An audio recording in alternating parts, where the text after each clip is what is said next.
আসসালামু আলাইকুম, সবাইকে স্বাগতম কেএস টিভির আজকের বিশেষ বিশ্বকাপ আলোচনায়। আজ রাত 10টায় বিশ্বকাপের শেষ 16-র অন্যতম আকর্ষণীয় ম্যাচে মুখোমুখি হবে আর্জেন্টিনা ও মিশর। একদিকে বর্তমান বিশ্ব চ্যাম্পিয়ন আর্জেন্টিনা, অন্যদিকে আফ্রিকার অন্যতম শক্তিশালী দল মিশর।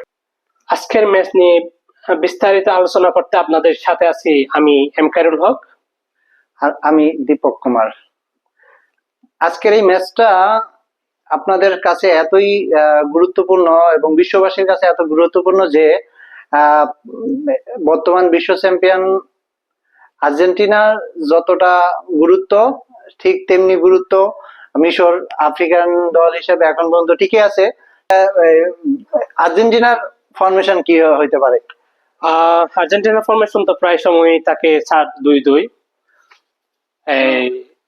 এভাবে মোটামুটি একটা 7-2 এভাবেই থাকে, বিশেষ করে 4-4-2 ওরা খেলে। আর এইদিকে মিশর কিন্তু একটু আলাদা।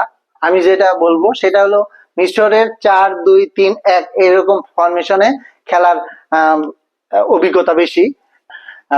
এই রাউন্ড অফ 16-এ এসে তার ম্যাচটা এত তাড়াতাড়ি হেরে যাবে, তারা লাস্ট মিনিট পর্যন্ত তারা লড়ে যাবে, এটাই আমি মনে করি এবং সেটাই হওয়া উচিত। আর আর্জেন্টিনারও 120 মিনিট খেলার অভিজ্ঞতা আছে, ওইদিকে মিশরেরও 120 মিনিট খেলে আবার পেনাল্টি শুট আউটে যেতে হয়েছে। একদিকে ভাগ্য ভালো, আর্জেন্টিনার পেনাল্টি শুট আউটে যাইতে হয় নাই। সেই বলি যে র্যাঙ্কিং নিয়ে কি বলতে পারেন? না, ফুটবলের র্যাঙ্কিং বিষয়ে কি বলতে পারেন? ফুটবলের র্যাঙ্কিং এখানে কোনো বিষয় না।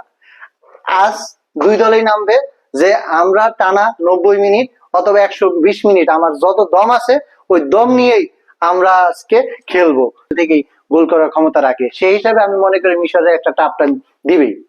আপনি যেহেতু ফাউলের কথা আনলেন, তাহলে আমি বলবো আসলে এটা ঠিক যে আর্জেন্টিনা কিন্তু বেশিরভাগ ডিবক্সের ভিতরে কিন্তু ফাউলের শিকার হয়, যেখানে প্রতিটা ম্যাচেই পেনাল্টি পায়।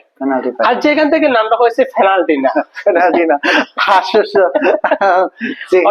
আসলে দর্শকরা অনেকেই বলে যে পেনাল্টি না, আমার মনে হয় এই পেনাল্টি না, এটা আসলে আর্জেন্টিনার প্রাপ্য পেনাল্টিটা। কেননা ডিবক্সের মধ্যে ফাউলের শিকার হয়, খেলা খেলে ডিবক্সের মধ্যে ফাউলের শিকার হলে তো পেনাল্টি পাবেই, তা তো অবশ্যই। সেখান থেকে তো গোল হয়। আর আপনার মতে এই স্কোর লাইন কেমন হতে পারে? স্কোর লাইন বললাম 2-1। কে স্কোরার হতে পারে? অবভিয়াসলি আর্জেন্টিনার পক্ষে লিওনেল মেসি, হট ফেভারিট, বিশ্বনন্দিত প্লেয়ার এবং সবার নয়নের মণি। মেসির একটা গোল তো অবভিয়াসলি থাকবে। আর দ্বিতীয়ত মার্টিনেজ দ্বিতীয় গোল করতে পারে। আর ওইদিকে যদি আমি বলবো যে মিশরে যদি কেউ গোল করে তাহলে সেই হিসাবে সালা করতে পারে। আপনার কি মেসেরা হিসেবে আপনি কাকে এগিয়ে রাখবেন? আমি অবশ্যই মেসিকে এগিয়ে রাখবো। প্রিয় দর্শক, আজকে আমাদের আলোচনার এই পর্যায়ে আমরা শেষ করতে যাচ্ছি। শেষ করার আগে আপনাদেরকে বলে যেতে চাই, এই ম্যাচের স্কোর লাইন কি হবে আপনারা প্রেডিকশন করবেন। ম্যাচ সেরা কে হতে পারে, ম্যাচে কে গোল দিতে পারে আপনারা কমেন্টে জানিয়ে দিবেন।